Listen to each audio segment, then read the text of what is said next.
VR can be a real pain in the nuts. From countless software issues that can put a damper on your fun, to the literally neck-breaking force of strapping a toaster to your face. Let's cut to the chase. This video is about being comfortable in VR. We are going to talk about everything from properly fitting a head strap to replacing it entirely, a perfect addition to your headset for my fellow glasses users, and an extra little upgrade that will make your interactions in VR chat better for everyone. Let's go. These are my two current headsets. The Arrow is for peak anime girl immersions, and the Quest 3 is for literally everything else. They both suffer from the same issue. Straight out of the box, they are both rather uncomfortable. The Quest 3 stock head strap is lovingly nicknamed the jock strap, and for obvious reasons. This is by far the worst head strap design that Meta has had yet. Not even Mark is comfortable with it. And now for the Arrow. It just puts way too much pressure on your forehead, and there's simply no balance. So what can you do? For the Quest 3, it's better to just replace this dinky thing entirely. There are an insane amount of head straps on the market, but not all of them are worth your money. To figure out what makes a good head strap, we have to talk about a headset that I absolutely hate. This is a Vive Pro 2. On the software side, this thing is a complete and utter dumpster fire. But when it comes to comfort, this is outright the most comfortable stock headset in my opinion. Minus that face gasket. You gotta replace that. You can get replacement face gaskets for pretty much any headset. I prefer the ones that are smooth and easy to clean rather than a material that could soak something up like a sponge. On top of comfort and cleanliness, you also get a slightly higher FOV.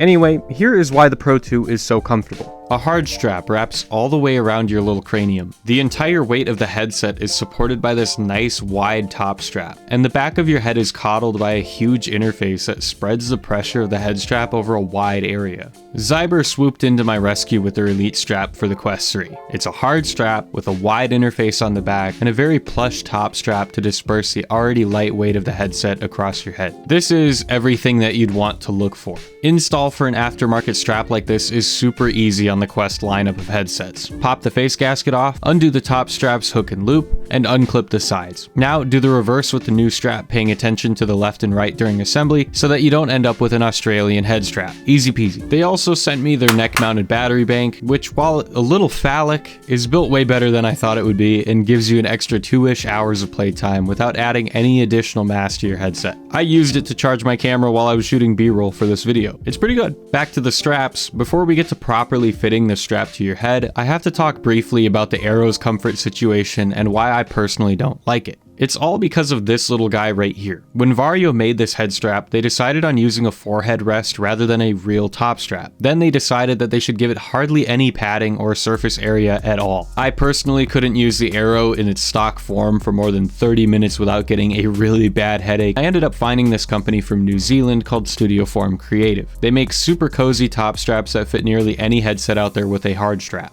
Part of what makes a headset uncomfortable is the weight. Not only how much weight there is, but where it's placed. Meta made a really good decision with the Quest Pro by having the heavy battery in the back of the head strap, helping to balance that little thing out really nicely. The Arrow, on the other hand, and I mean this as respectfully as possible, she's a bit front heavy. Lucky for us, our boys over at Studio Form Creative also make counterweight kits that simply strap right onto the back of the headset and help to restore balance to the world a couple 100 grams at a time. This kit made wearing the Arrow for 6+ hours very easy on my little brain. Let's talk about setting these bad boys up. For a more traditional head strap design like what Zyber sent me or what's on the Vive Pro 2, here's what I do for max comfort and clarity. Before you even put the headset on, loosen the top strap completely. Tighten the back strap to a reasonable level, not too tight, not too loose, just a hint snug like you're hugging your Discord kitten. Then pull the top strap like so. You should feel the weight of the headset going from the side of your head to the top and see the sweet spot coming into focus. Once you like where it's at and she's comfortable and clear, I need you to lock that top strap down. Just please, for the love of God, pay attention to the details and lock it on straight. You'll want your headset turned on for this, by the way, so that you can see exactly when the sweet spot comes into focus. I tend to avoid non-traditional straps because the Arrows made me that uncomfortable, but for something like the Quest Pro or other Halo strap options like the Bobo, you can kind of follow the same basic steps. Snug like a bug, pull it up like fug, give your mom a hug.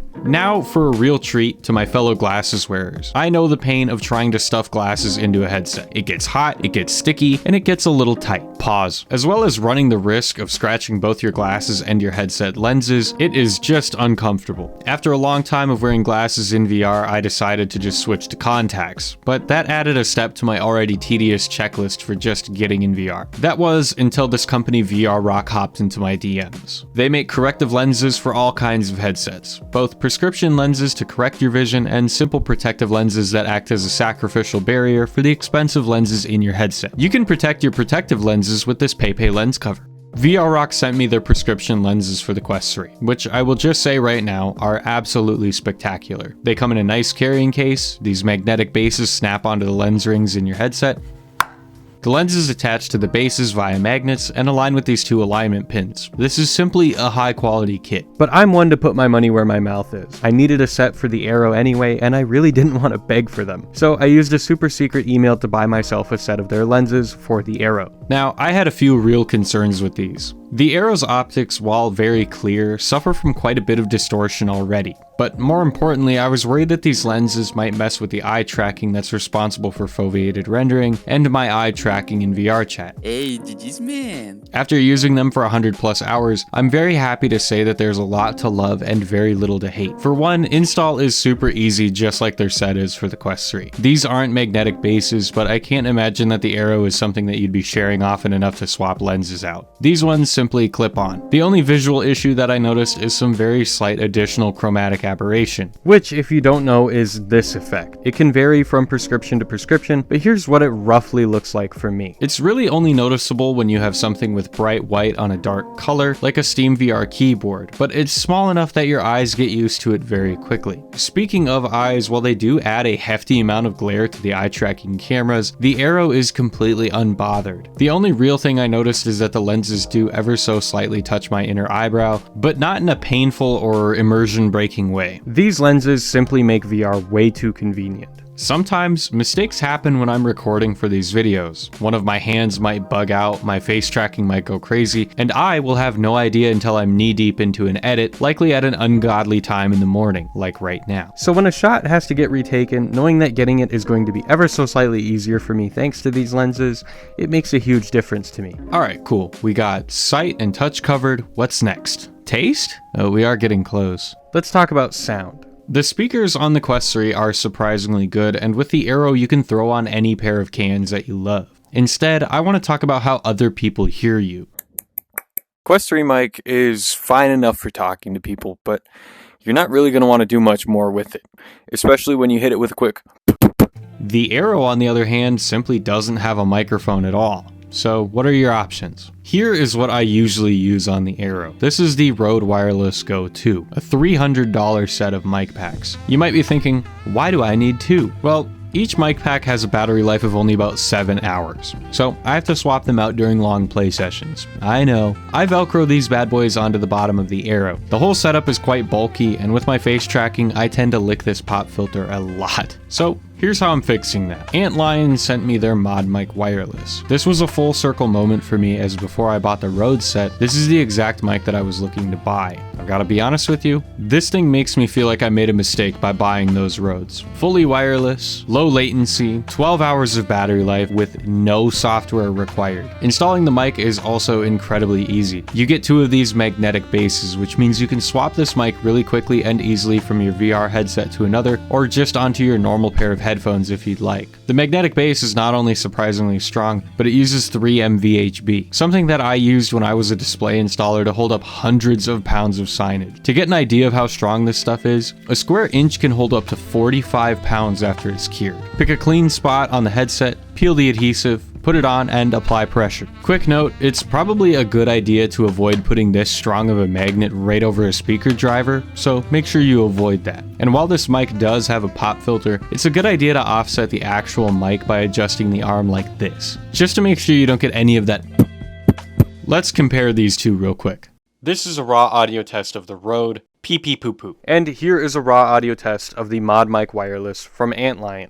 pee pee poo poo. Don't get me wrong, people have gotten the Rhodes to sound really good, but I have always struggled to get them to sound as good as a $300 mic set should. For no discernible reason, they can go from sounding alright to awful, even in the same recording session. You don't have to follow the rules of reality. Let's pretend just for 1 second that I wanted to make myself a new avatar with nuts. And in my videos, that gets noticed. I want to make the highest quality content that I can, and nobody wants to watch a video that sounds like this. I have been chasing my tail, trying to EQ the Rhodes for damn near 2 years now, and they simply have never sounded quite right. The mod mic, on the other hand, is so good and easy to use that with some basic EQ and compression, I get that crispy podcast sound no matter what I'm doing. It's so good that I recorded this entire video with it.